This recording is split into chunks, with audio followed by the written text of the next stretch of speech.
you and I had been speaking over the course of last week about a potential reduction in intensity of the fighting within Gaza. And yet what we're seeing is this regrouping of militants around various cities, which is giving Israel the justification to push on further inside. Good morning, Joumanna. Yeah, what we're seeing now is that the Israeli army ordered several, of course, thousands of Palestinians to flee from Gaza City, several blocks in Gaza City, and that means these people are being displaced multiple times. You know, they have makeshift tents, they just grab them, go somewhere else, sit, and wait for aid to arrive, which is already very scarce.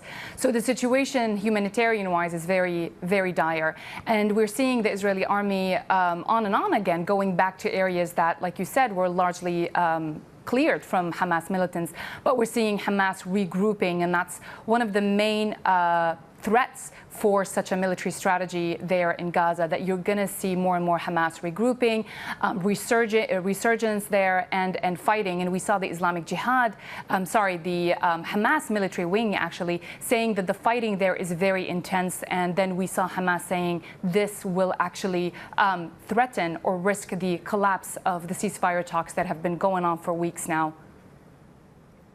And to that effect, Dana, we heard some more positive signs of the weekend that Hamas are now considering or are more open to getting the ceasefire deal across the line. What is the latest? What do we know about the details?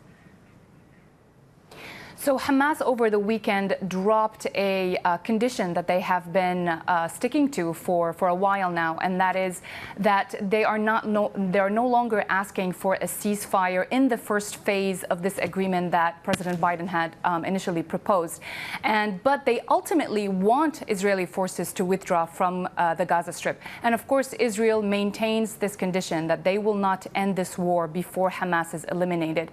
But the dropping of this condition actually kind of made some headway in these negotiations, though they are still tough, as we saw from our original reporting this weekend as well. And Netanyahu yesterday, Prime Minister Netanyahu said and repeated that they won't end the war until Hamas is eliminated. Now, the fighting there in the Gaza City, as I said before, Hamas is saying that this will threaten to collapse those negotiations, and blaming the Prime Minister for any collapse of these negotiations, and saying that Israel, the IDF, and Prime Minister Netanyahu bear full responsibility if these negotiations fall down once again.